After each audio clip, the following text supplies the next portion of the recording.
Hello, everyone. Welcome. Happy International Youth Day. So I am going to now pass the microphone to our moderator, Lizzie Wang, who will be moderating this live discussion with the Earth Charter Young Leaders. Okay, thank you, Amanda. Dear friends, fellow youth leaders, and everyone who is joining us on Zoom and YouTube Live, greetings to you all. Welcome to Earth Charter International's special event on International Youth Day, Youth Leadership in a Changing World. Before we officially start, we'd like to invite each one of you to contribute to a respectful and a meaningful dialogue. During this 1 hour webinar, the first 40 minutes will be introduction and conversations about two amazing Earth Charter young leaders' life stories. And the last 20 minutes will be Q&A time, which you can type your comment or ask a question for the panel today. And please allow me begin with a small introduction of myself. My name is Shaohua Wang, and though most people who know me call me Lizzie. Born and raised in China, I used to study diplomacy and international relations and have won national champion for diplomatic and foreign affairs etiquette competition.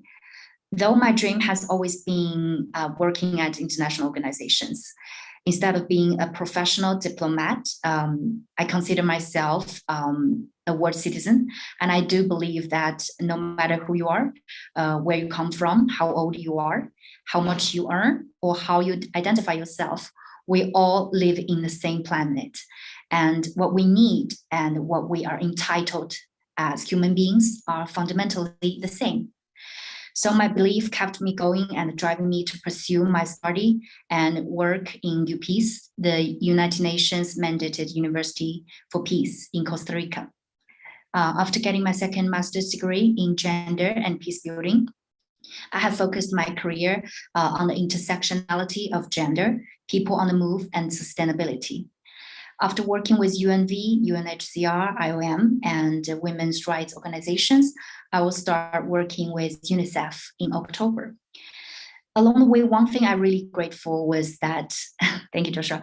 I'm really grateful with my connection with Earth Charter International, because the secretariat is located on the UPeace campus.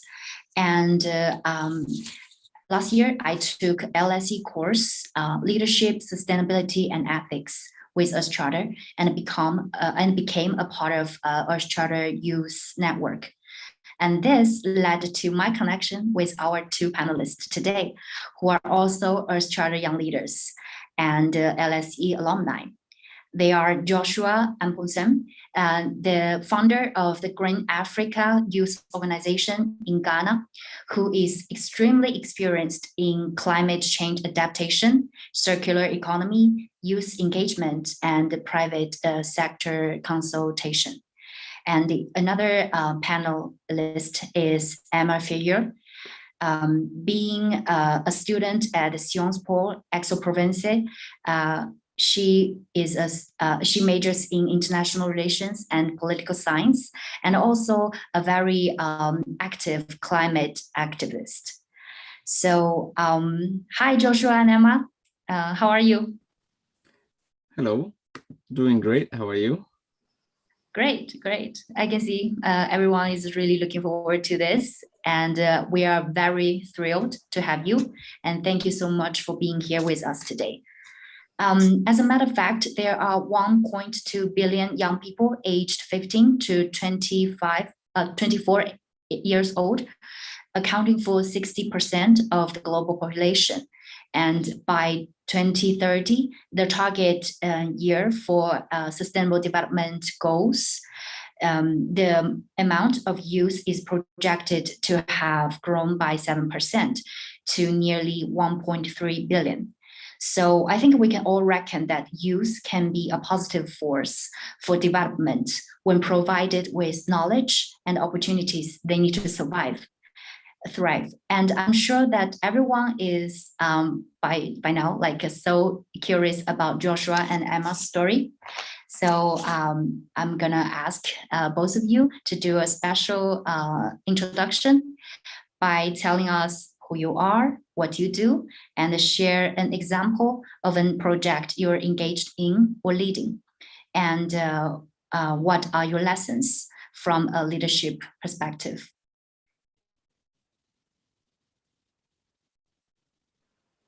Joshua, do you want to go first? No, Emma, please go. Please start. Okay.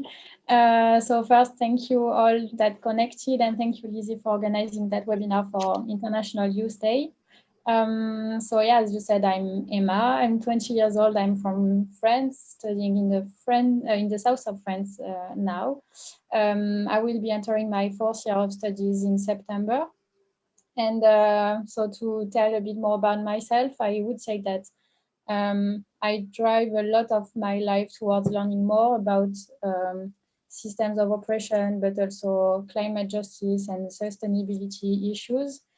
And in that journey, you know, I was learning a lot of information by myself, and it was just feeling really heavy to learn all of that and being alone in that journey. So I began to involve myself in different youth organization and climate justice association, first in my university and then in my city. And in that journey, I then crossed the path of Earth Charter International last year. At the same time, I'm the LPZ.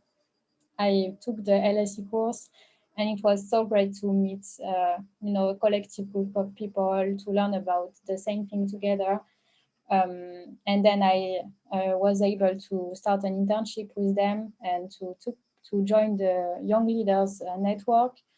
And now I'm mainly working with them, but also in a local association in my city, so Lyon in France, for those who know that. And to share a project I've been working on in the last few months, I want to share one that really helped me, I would say, in the last few months. So to give a bit more context, in France in 2019, we had a lot of protests.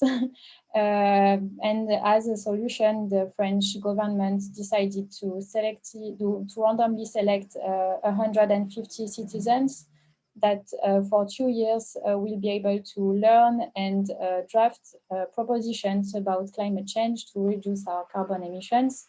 And the government committed to follow their proposition without modifying them. So they drafted this group of citizens 149 propositions that were really hopeful. And then the French state turned them into a climate law that looked not really like the propositions that has been made, and it was really frustrating in the climate movement in France. So we organized 2 marches in March and May, and as I was part of an association in Lyon, I took part in the organization of these marches, and it has been such an empowering experience to, you know, pass from the protester side to the organizing part. And yeah, it really showed me, like, if I had to sort a lesson from that, it really showed me that if you want to help, no matter what your skills or interests or anything are, you can reach out to some people that will help you to invest yourself, to engage. And like, for instance, I was in the finance team for one of the marches, and I know nothing about finance, but I did it anyway because I had a team of people helping me that has the same worries and same hopes as I did. So it was really also, yeah, helpful to find a collective group of people helping me on that. So yeah, it was a really beautiful experience, and to see that you are not alone and that you are not the only one fighting. So yeah.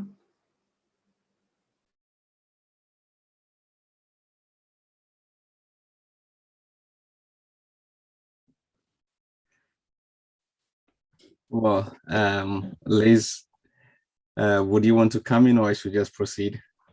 Yeah, I think well, Emma mentioned, I'm just so impressed how young Emma is and how active she is. And also like she took the, I'm sorry, this is our procedure to take temperature on campus. It's okay.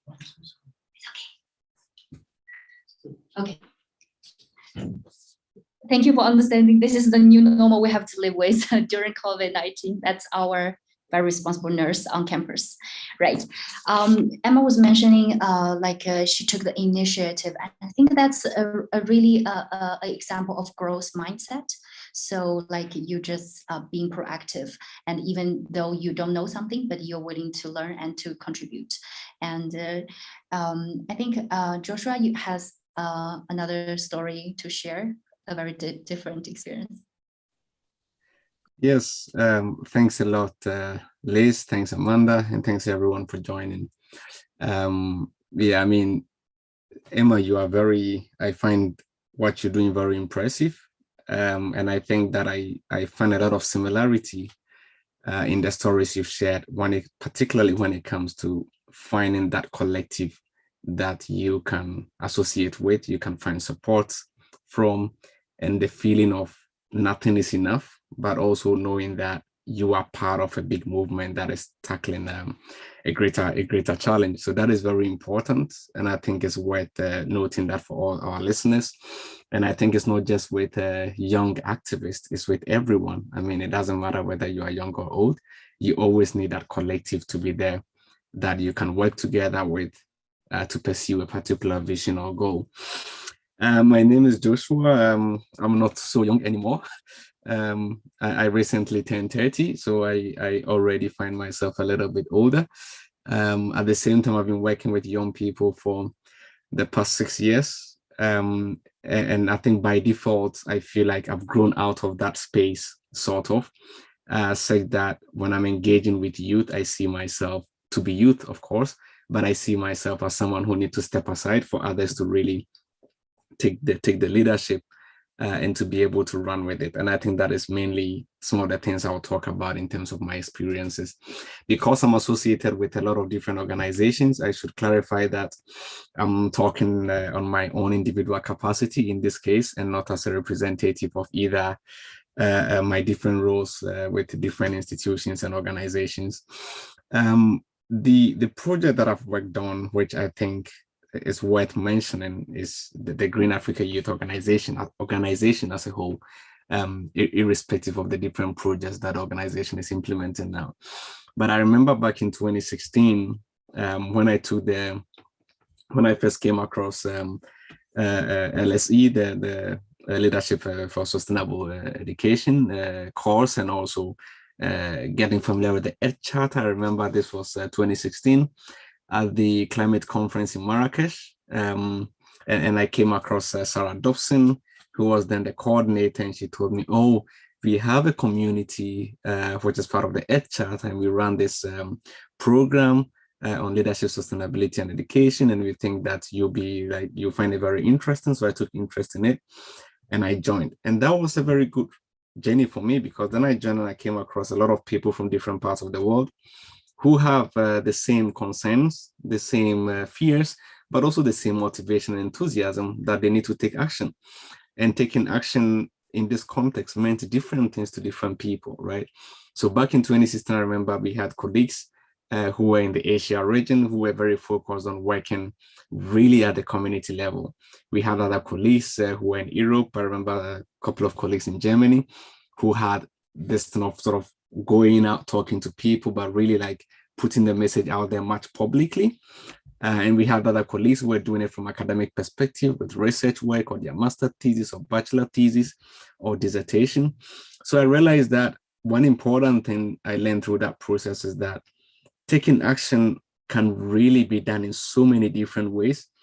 And we need all of that, right? We need people who strike, we need people who campaign, we need those who engage in the policy conversations, we need those who start their own businesses, we need those who work as employees in companies to advise them. So we need a wide range of different actions to happen. And so that was one lesson that I thought I'll bring to this conversation today, that it doesn't matter. You know, you don't have to practice this form of activism or that form of activism. We need a lot of different things. We need people to do artwork. We need people to have just normal conversations. We need people to strike. We need people to really provide research and knowledge product to support the cause. So that was very important. So through that, I developed my interest further on community-based engagement, started working with communities and with young people at the community level, working on waste management projects, mostly at that time, and climate change education. And through that, also realized that there is a lot of knowledge that is embedded in society that we often overlook. And this is because cultures and society as a whole has a hidden language. And typically, the academic framework allow us to really put definitions and terminologies behind everything. Whereas in society, so many things exist that we do not have a particular formal definition for it, or we do not have a fancy terminology for it. So for instance, the concept of circular economy, I mean, this is a new terminology that is almost everywhere and everything must be circular and all of that. And then I look at communities that I was working with, and I was like, I mean, come on, these communities have been practicing this for ages, and coming in with a new concept and trying to sort of hold workshops or whatever it is to talk to them about circular economy sounded to me like going to the Pope to tell the Pope that, oh, do you know about the Bible? It's very redundant. So that was another insight that I personally gained from the process. And I think these were based on some of the Earth Charter principles of really acknowledging the different levels of engagement when it comes to sustainability and when it comes to living that oneness of life together with everyone, that everyone have the agency and have something unique, even, I mean, not just humans, but also cultures, ecosystems. There is always that unique thing that you only get to find out when you have the patience and the understanding that you are not the expert, you're not the one who knows better, you are the one who have a certain insight, but you also want to share and learn from the other stakeholder. So that is one thing that I really appreciate along the journey of my own professional and personal development through the LSC and also the Earth Charter principles that I learned back then, which has also been part of my life. And then the last thing I will share with the story is through that, from the organization, brought people together, started working with communities, and then upgrading to registering, making it formal. And then you have to work through the different bureaucratic systems. And you realize that it's not just about what you want to do, but it's also about what structures are there, and you have to follow these structures. And typically, this is a big challenge. I mean, for all of us, you know, we want the governments to do X, Y, Z, but the government is telling you, first, it has to come through this process, and then we have to have a committee that sits on it, and then it comes to a board meeting, and then the board meeting decides, and afterwards it goes there and it goes there. I mean, it sounds like it's never going to get to the point where anything you are asking for would ever get done. And it's even more difficult when you're not really working in a city where you have proximity to a ministry or have proximity to decision makers, and you are in a village somewhere. The hierarchy is so long, it doesn't look like it's going to work. And the lesson I learned here is that, I mean, there are two options. One is you can be radical and just skip that whole system and do what you want to do. Or you can go through the system and follow that process. And there are two things that come out of both, because I've tried both of them. If you skip the system and you do whatever you want to do, well, it might work, but the longevity of it, it's very, very shaky. And that is because it didn't go through the due process that a particular framework, whether a country, whether a community, has laid down as this is how we operate. So you will get traction, you get some impact because of today being International Youth and focusing on climate and food security, food system as part of the team for the day. Doing actions on the ground around these things, which are very critical for the planet and for our own survival, is very important. But really advising and recommending everyone to really understand the policy frameworks and the process that exist in a university, in any social movement you have, in a country level, at a city level, at a community level, and work together with them in implementing any of the effort or thoughts that you have. Because that is how you can ensure that whatever you implement really will stay. And not that one day a new person comes on board and say, it didn't go through the due process, so we're going to skip it and we are no longer going to fund this project or fund this resource, this activity, or we're not going to take it on board because it didn't go through the process. So these are my lessons from sort of setting up an organization and getting it up and running, and also the experience of being part of the Ed Charter Youth Leadership and taking the LSE course. And I hope that this is useful for our audience. Thanks a lot, Lizzie. Yes, I think, thank you so much to you both for sharing. And despite that, Emma and Joshua are at the different stage of their career and life to work for a better planet, I think there is a few things you two share in common. For example, you two are very compassionate, and you both care about care and respect the planet and the community. You both mentioned that. So that was also enshrined in the Earth Charter principles. And I feel like both of you also mentioned the challenges while doing programs, and especially how to deal with different problems coming from different structures, systems, contexts. And also, I think you two are also doing great work by based on what you can have at different levels to contribute. So I also very curious about your opinions on the role of youth leadership in the process of this social change and environmental protection. And you think what is the leadership that is emerging from the new generation? It's kind of like two sets of questions. So yeah, Joshua, maybe you want to start this time? Sure. Happy to start. There are two things that comes to my mind when you talk about, or the question around what is emerging with youth leadership currently.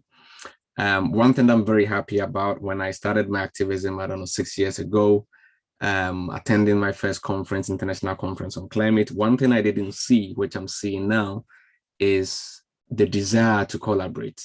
I mean, more young people and the leadership of young people these days really is embedded on cohesion and collaborating. All right, I'm doing X, Y, so you bring your Z and let's have X, Y, Z. This is very important, and this was not there before, because before I think the whole movement was really about building identity, building brands, building sort of social acknowledgement and all these things, which was important. And I think now it's really like, okay, I have A, you bring B, let's work together. People are reaching out more and more.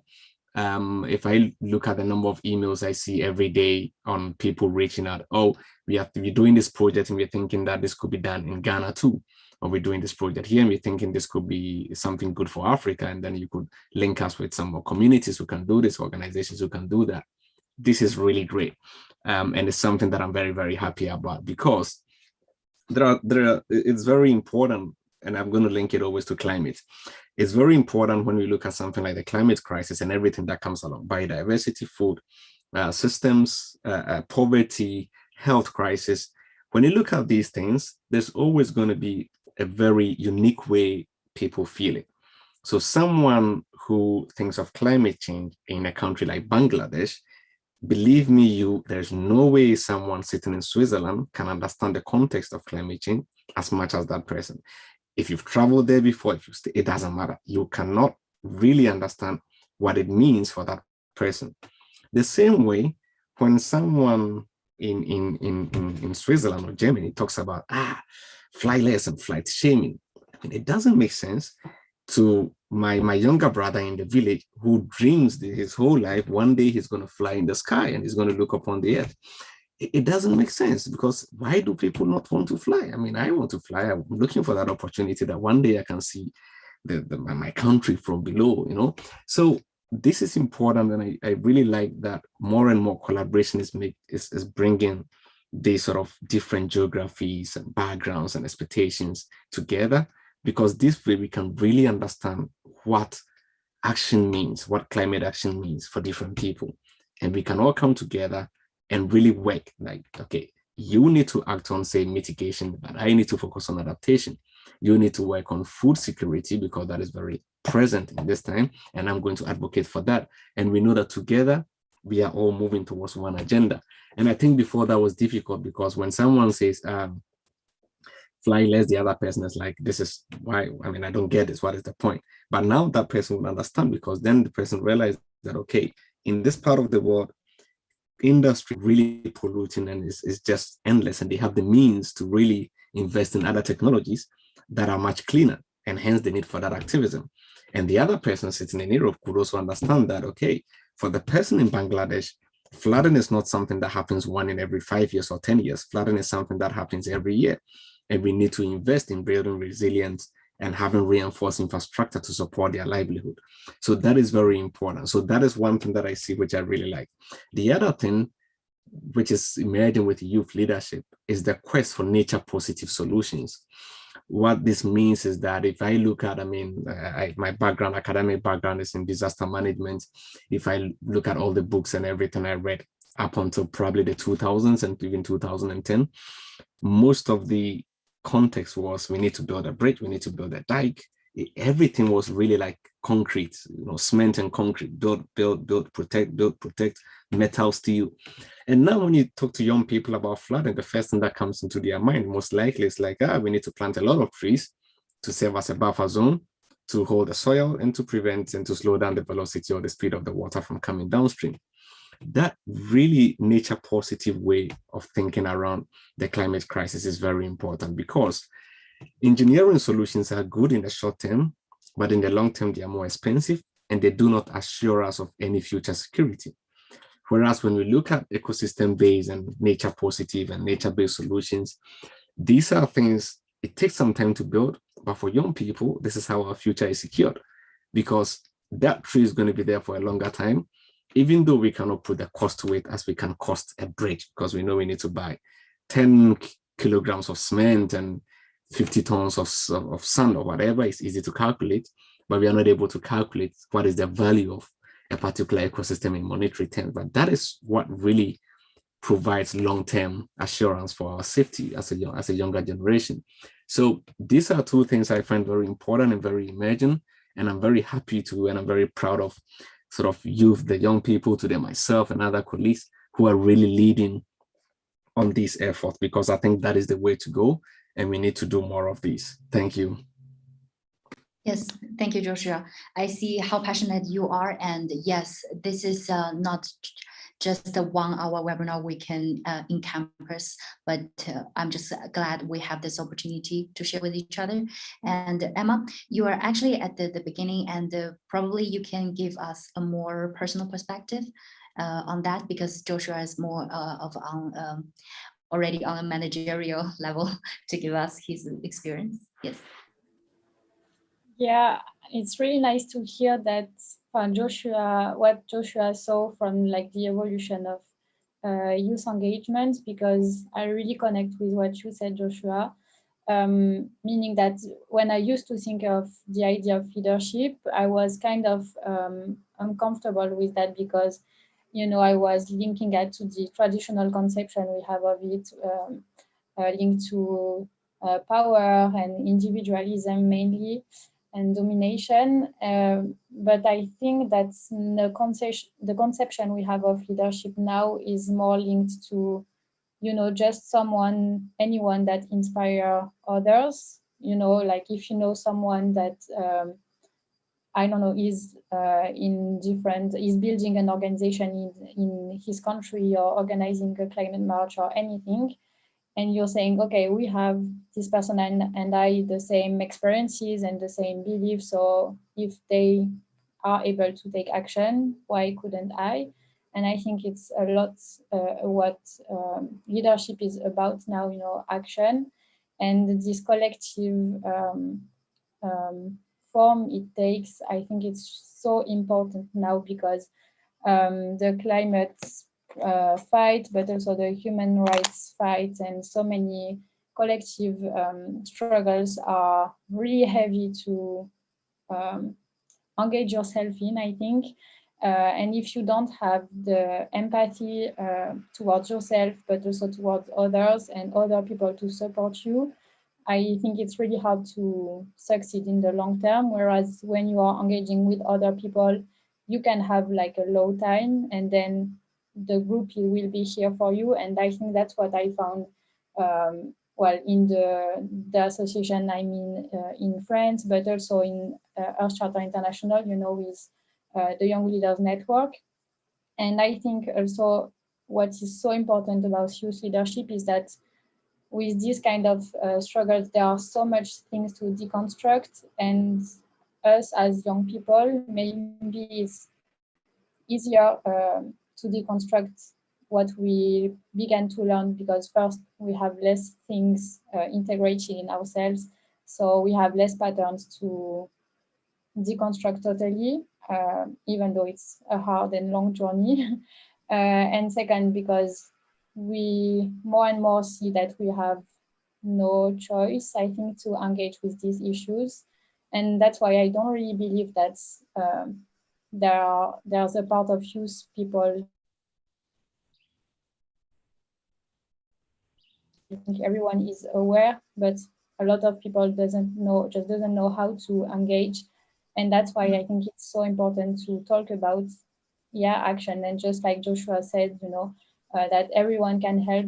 You know, in the association, I mean, some people were just here to, because they were owning a restaurant, so they were bringing us food when we were organizing the communication posters or things like that. And these are all important parts of the fight.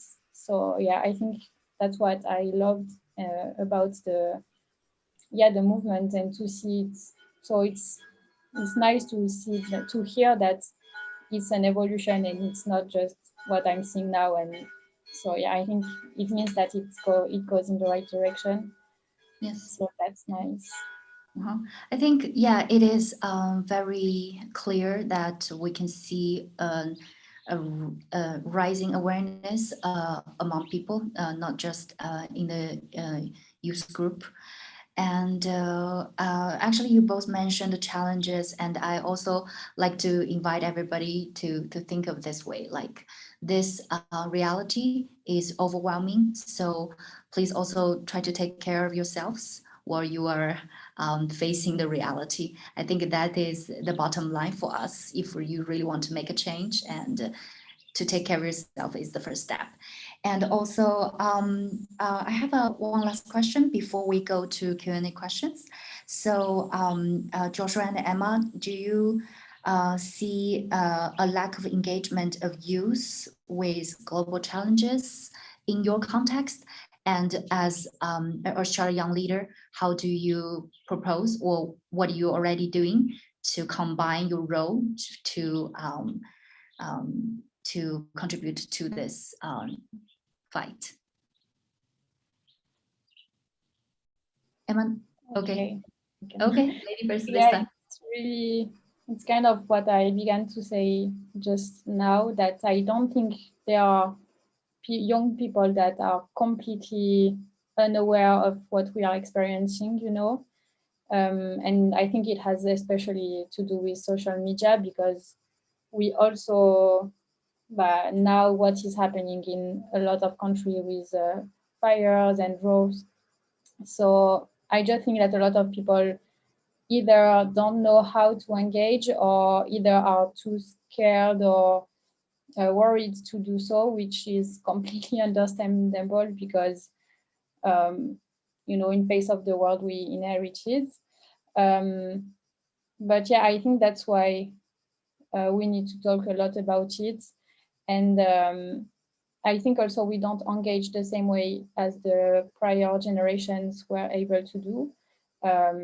You know, now, for instance, with the Black Lives Matter movement or the Me Too movement, a lot is happening on social media. We just have to be careful that it lasts and that it translates in concrete changes and structural changes. But I think it's important to acknowledge that the new forms of engagement are real engagements, and that they just need to be accompanied, and that's where collective comes in the competition, you know. So to help the engagement that we are seeing online or between the group of friends or anything, to help them translate into bigger changes. And I think the Earth Charter was, in my experience, it has been a big help on that journey, because it gave me so much confidence on what I was doing. First, like the Earth Charter has been, you know, the bigger thing I began to refer to that I needed at that time in my life. And after that, the movement that is behind the Earth Charter helped me so much to find support in what I wanted to do, but didn't know how to do it. I met really interesting and super great people, and we started to make projects that 1 year ago I never thought myself capable of doing that. And now, like for instance, with Phil, that is in the Zoom conference, we prepared for several weeks a paper for the International Conference on Sustainable Development that will be happening at the end of September, and telling myself that I will be at that event is, yeah, you know, I don't think I'm different than anyone else. So if I can do it, anyone can really do it. So I think this is a great message for those who will watch that. Like, you can do what you think, what you feel in your heart. So if you really believe in that and you are really passionate about that, you can find support to do so. So, yeah. Yes. I think what Emma shared is an understatement of her work and achievement, because she and another partner who's also in our webinar right now, Phil, right? You two were accepted to speak at the International Conference on Sustainable Development at the end of end of September. So I think that's quite something. And before I invite Joshua to answer this question, I would like to ask everyone who's in the audience to, if you have a question, please post it on the comment, or you can post it on the YouTube dialogue chat, because Amanda is also taking care of that. So we can have I think it's like a two-way conversation. And also after the Q&A session, we will have one last special part that we're gonna ask each of the audience to share one sentence, to summarize what you've learned today, or what gives you hope and what you envision the world in 2030. That's just something to think of it, so you will have plenty of time to think of before posting it at the end of this webinar. So yes, please go ahead, Joshua, about this question. Thanks a lot, and I would agree with Emma with everything she said. I was talking to a group earlier today for their graduation in a program, and I said that typically there are a lot of things we want to do, but we stop ourselves from doing it. You know, we think about it, you know, and I know that, I mean, from the ages of around 16 to 24, typically you wake up every morning with a new idea. You see something and an idea just click in your head. Typically, you just have a lot of things that you think of every day, on possibilities, on different solutions to challenges you see around you, but we tend to stop ourselves. And I think that everyone is aware of the problem, maybe in different degrees, and that is very obvious, but we cannot say that there is absolutely ignorance on the problem that we have in our world today. There is just different levels of understanding of this problem, and that is very true. And this is why we need to fix our education system in the first place at a global level everywhere, so that we can really prepare young people for the future that lies ahead of them, not for the world that is already in the past. It's not going to work. So that is one thing. But I think that in the context of what we're doing or what I'm doing, one thing is to really motivate and encourage young people to do what they want to do. You know, when you think of that action, do it. When you think of that solution, work on it. If you really feel like you don't have the capacity, the skills, the resources, you need to reach out, you know. And like I said, I'm seeing it more often these days that the space for action is really expanded. A lot more people want to collaborate. So you just need to put the word out there that, guys, I think this could be a solution for this problem locally, and I'm looking for someone who can help me implement it. And you'll be surprised by people who are going to reach out and express interest, as long as you keep the consistency of sharing that you really want to take action. So that is one important thing. Take action, do it. The other thing, which I think is important, is there is a challenge that I'm seeing, aside the fact that everyone is aware of the problem in different levels. The challenge I see now is that a lot of young people do not have the patience to learn. And this is a big problem, because it's so easy to access information, and headlines tend to make you feel like you know what is in the content of what you're about to read. So sometimes you see a nice headline about something, and like, oh, okay. Then many young people will just take that headline and start acting on it. And it's important that we take the time to really read, learn, understand before we take action. This is very important. And I share this from personal experiences so many times where there has been solutions that has been circulating all around. I'll give you an example. Across East Africa and West Africa, converting waste into briquettes, and briquettes is like the coal you use for barbecue during the summer. You know, you have this mini coal which you buy and use for barbecue, and there is a potential to use briquette waste from either agricultural waste like corn waste, rice waste, to make briquettes. Right. And this was like at some point, I think 2 years ago, it was all over the place. Everyone was talking about it. So people just jumped upon it and started doing it. What was not, because many people did not really take the time to dig deeper into what does this mean, and what is the impact, and what is the process in the end. I realized that there's a huge problem with this, even though it's a solution, but then you need to burn this waste before you make the briquette. And I visited a couple of sites, and the pollution, the smoke from the production alone makes it very useless to produce this briquette in the first place. And for you to do it sustainably, you need to invest around $50,000 to be able to do it. But then you see a headline which says, waste to energy, this is the way to go, and everyone start doing it. In the end, you have a huge air pollution in the community because people think this is the way to go. So my recommendation really to young people and to everyone here, to myself, we need to motivate and encourage people to really take the time to understand problems, learn about the problem more, because as you know from writing exam, as many education systems still have this, understanding the question is already half of your solution to the question. So really taking the time to understand the problem that you see in society and designing a solution to it is very important, because if you don't understand it well, the solution will not work. And let's not really be in a haste to we're going to fix the climate crisis tomorrow. We are not going to. It's not going to happen tomorrow. It's a big problem. It's very complicated. It's complex.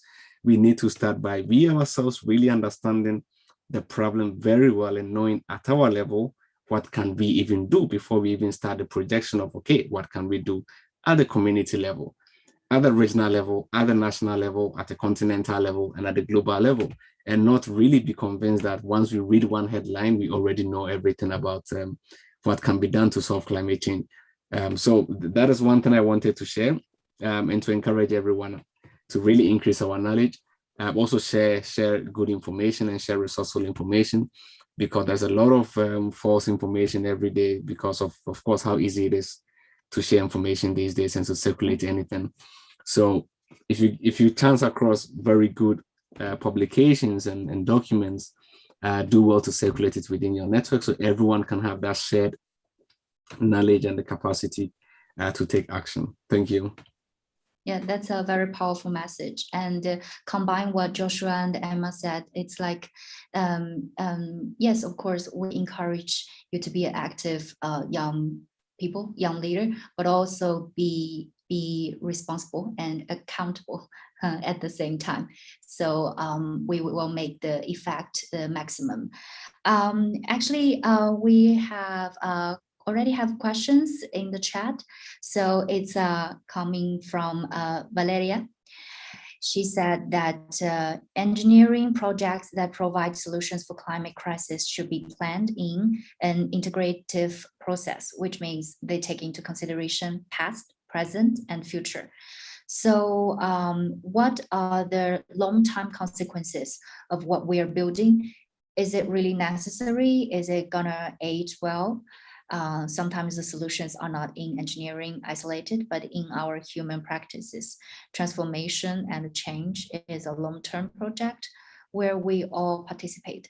Yeah, I think she made a good point and issued a very legitimate concern. Like, how can we design a comprehensive solution, an effective solution, and what will be the long-term effect? So do either of you want to comment or answer a certain part of this question? I will quickly jump in to say that I agree with the points raised. I agree with the points raised, and Valeria, thanks for sharing this. I think that engineering solutions in its entirety is not necessarily a bad thing. It's needed in certain contexts, and my background is disaster management, and when hazard manifests and becomes into a disaster, you need to take action, and you need to take action immediately, and there you need to put the necessary measures in place. But relying solely on that is a problem, as you said, and we need to make sure that the ecological components are sort of working alongside nature to protect humanity and to protect livelihoods should be sort of really part of what we do. But again, in the long term, as you said, it's really going to come down to how we live as humans, and that is a transformation that is needed at every level, not just you sitting in your home, but also with the offices and institutions and real estates and government policies. Everything has to reflect the future that we are looking forward to in the future.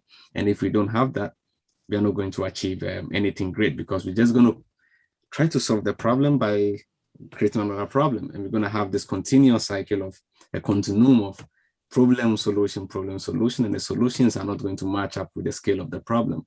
So that is my thoughts on this. And I think that's, yeah, what is really needed is the human practice, as Valeria mentioned, that really has to change at all levels.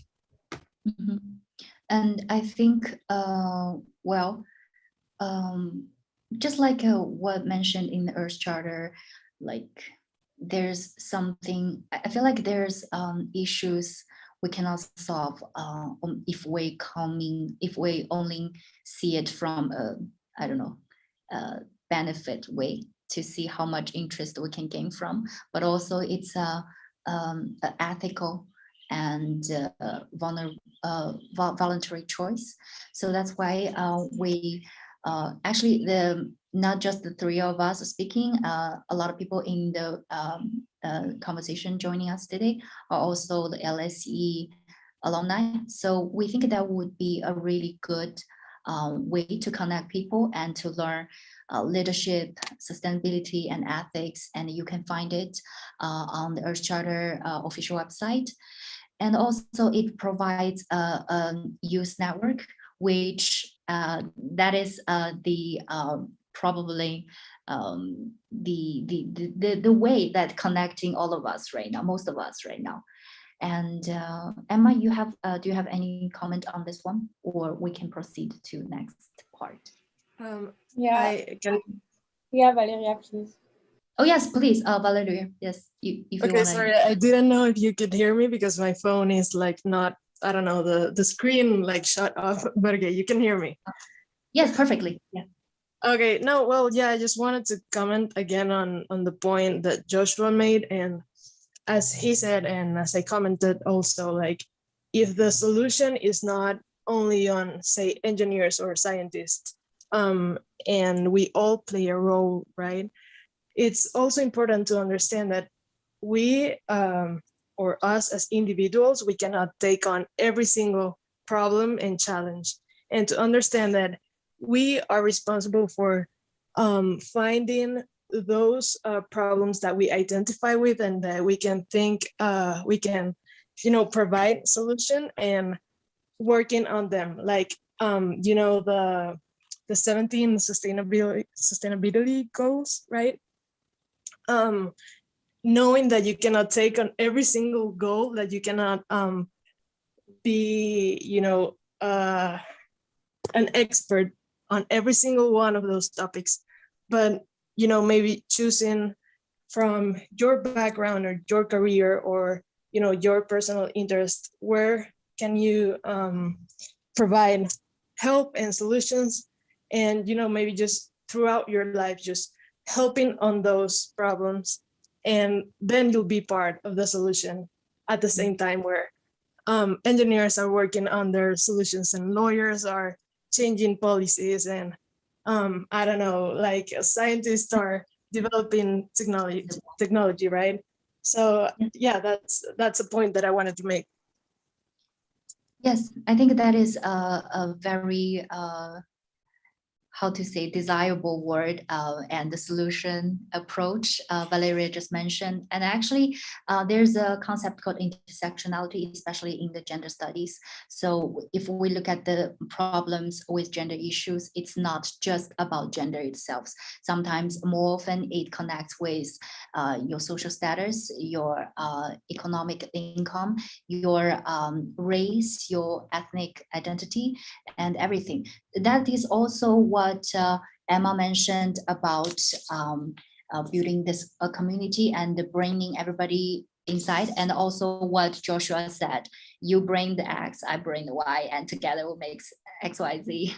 And so yeah, that is something. And Valeria, actually this could be your ending moment, ending sentence for this webinar, when you share how you envision the word or what HOPES stands for you. And we have a question from Amanda. Thank you, Lizzie. Yeah, I want to say thank you to everyone. Thank you to people watching us on YouTube. Emma and Lizzie and Joshua can't see, but you have people there cheering you on. So I'm really happy that we're all gathered this morning. For us in Costa Rica, afternoon, different times of the day for different people around the world. So I just wanted to mention that the Earth Charter was launched 21 years ago. And the process, the drafting process for this document, which outlines 16 ethical principles for sustainable development, occurred when I was a child, when some of us here weren't even born yet. So we're standing on the shoulders of giants in this movement. But as part of my job in the youth movement, some of the people that I have also learned from the most are the Earth Charter Young Leaders, the people who are on the ground in different countries, having these international dialogues with each other and learning from each other. And also as a planet, it has been really cool to see ever since I graduated from college in 2015, things have changed. Now we have people like Greta Thunberg, Alexandria Villaseñor in New York City, young people who are cutting class because they want to make a statement that we have to act now. We really don't have time to wait. And we're seeing the effects of climate change. We're seeing the effects of biodiversity loss today. So basically, since in honor of International Youth Day, I wanted to ask all three of you, Joshua and Lizzie and Emma, if there's a lesson you have learned from a fellow young leader. It can be someone that maybe everyone knows, like Greta, or someone from your community, or someone that you have met through this movement. So basically, what lessons have you learned from a fellow young activist?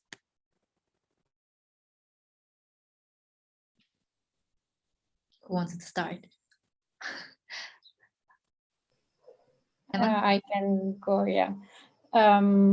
So, okay. Yeah, I think I want to acknowledge two people, but there are so many people that gives me hope and that inspires me like on the daily basis. But so first is an activist, an English or Irish, I think, in fact, activist that is called Michaela Loach. I will put her name on the chat, so if you want to check like her Instagram or her work.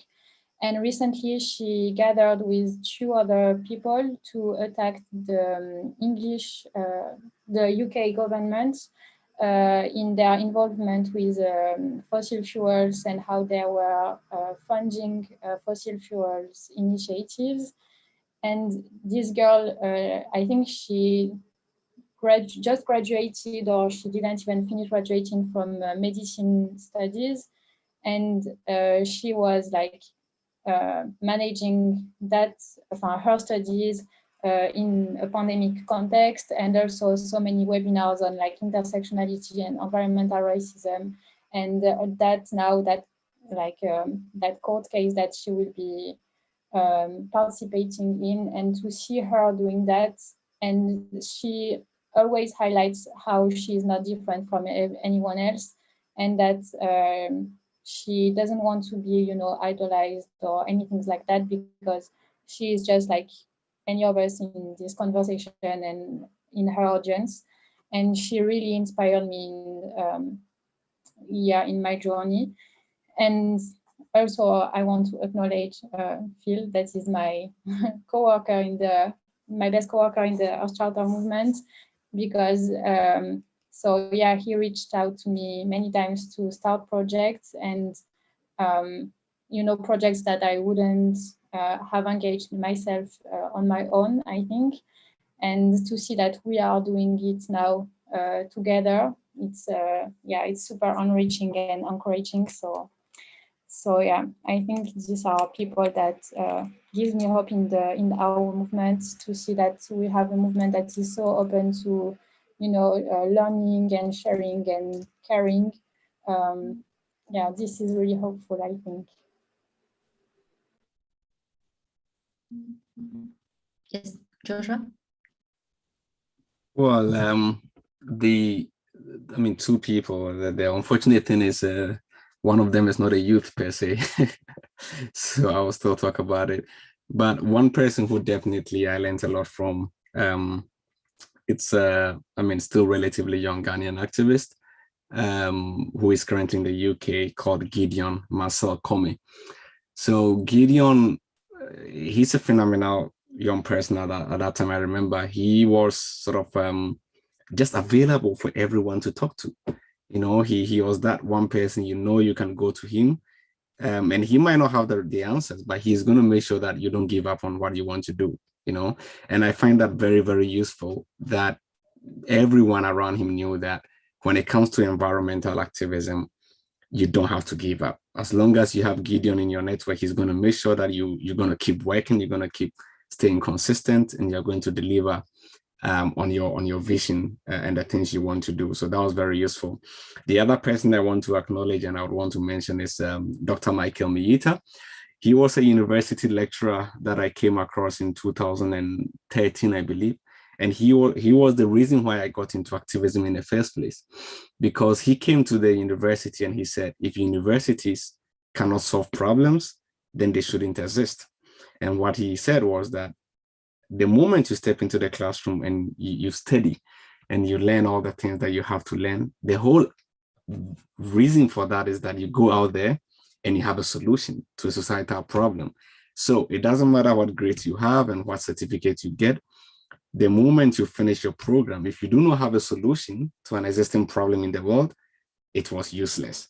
And emphasizing this all the time made it very practical to the lives of us as students, that we can't just leave the classroom with just a certificate. We need to leave with a solution that exists in our communities, in the world we live in.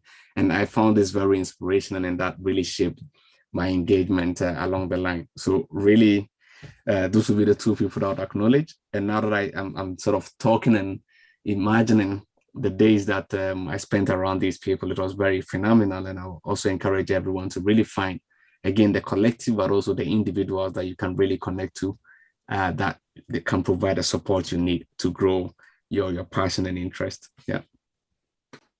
Yes, thank you so much for you both to share so generously and eloquently. And for me, I think one person who had an impact on me is one of my dearest friends. Her name is Andrea. Actually, I met her here in Costa Rica. And well, she was the one who took the LSE course before me. And when she was doing one of the tasks to ask a few friends about how they think about the planet, how to tackle environment issues, climate change, and I was one of her friends to ask. So that was first got me interested and in Earth Charter and LSE course. Then later when I had the chance, I joined, and now here we are today. So I think the three of us just shared, even including Amanda, like you are exposed to a lot of Earth Charter young leaders and you are engaged in youth movement. So I that's really one of the purposes we're having this, not just celebrating this special day, but also by sharing what we were inspired, we hope that our stories can inspire someone else. And collectively, we can be a bigger and more important part of this movement.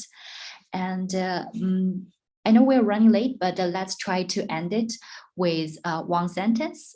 It could be how you learned through today's webinar, or how you feel about hopes for planet, or how you envision this world would be in 2030. Amanda, I'll start. do you want? What? Um, I think, okay. Yes. Yeah, happy to go. So, I mean, my vision Okay, for I'm gonna 2010. give you 10 seconds to think, because people who are joining us, you can unmute yourself to share with us, or just type in the chat. Either way, it's fine. And yes, I hope I earned enough 10 seconds for you, Joshua.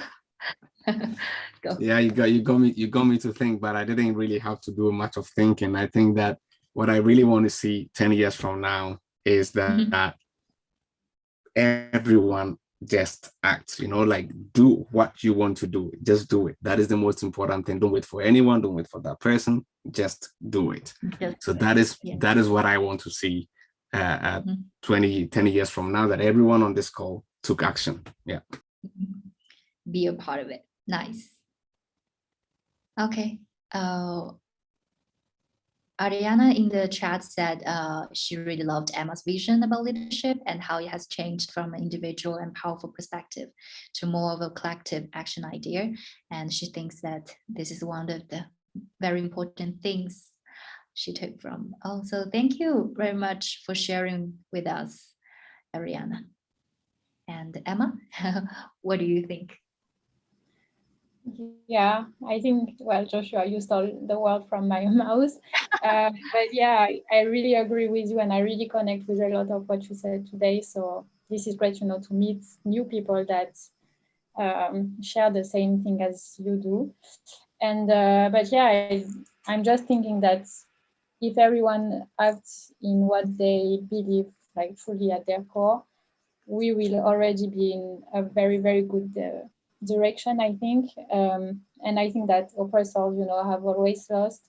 So even if it's exhausting and a long fight, I think, that gives me a lot of hope to look at. And also we talked a lot about, people that explicitly, if I can say so, fight for those struggles, but there are also so many people that just, live sustainably and are not really acknowledged, but that are here also in this fight. I'm thinking that for the World Indigenous Day on Tuesday, was it, I think, I wrote an article on the World Wildlife, the NGO World Wildlife website, that was saying that indigenous people were accounting for, I think, 5% of the world population, but they were protecting 80% of the natural lands. And like, this is crazy, So there are a lot of people other than those you saw on social media or things like that, or youth networks as well, that are in this fight. So yeah, I hope that in 10 years from now, we will all be connected together so that it will be easier to support each other. Nice. Okay, as for me, actually, I did a little research on the definition of youth. Then I find out that even within different UN agencies, they define youth, the age range differently. So I would also like to say something similar, well, actually similar to what Joshua and Emma shared, is that don't let your age limit you, and be a part of this movement. Yes. And I feel like this might be, we hope this could be thought-provoking, and we're definitely looking forward to connect with everybody. And this event will also be put on our Charter YouTube channel as the recordings. So if you want to check with it, or if you later you want to share with people who you think might be interested, please do. And yeah, I think, yeah, to share it or not, we hope we at least leave some mark in everybody who's attending. Yes. Actually, Khadija, it's really nice. Okay. Well, there are also comments from YouTube. Ella Young, she said, thank you to everyone, really inspirational stuff. We're happy too. And special thanks to Joshua, and I'm starting my own company, and your advice has been motivating and encouraging. Oh, I think, yeah, definitely. Joshua gives an amazing consultancy advices. Yes. And what else? Khadija. Oh, actually, Khadija is also joining us, and she is one of those Charter Young leaders. I don't know if you want to share something. And I feel like, yeah, and even people joining today are very committed with their time and their effort. And we really appreciate that, because time is of essence and a very precious resource today for everybody. And yes, and we have another comment from Mary Jo. She said, great to hear from the younger generation. Oh, we would love to hear from your wisdom if we have the chance next time to have another webinar. And she said, it gives me a hope that another word is possible. I have another meeting. Oh, okay. Yes, totally. Thank you so much for your time. And we're also trying to wrap it up. And if you can speak Spanish, and you can stay tuned for another webinar for the same event in Spanish in 3 hours. But thank you so much for joining today, and we look forward to seeing you again in another webinar of ours. Thank you so much. Take care.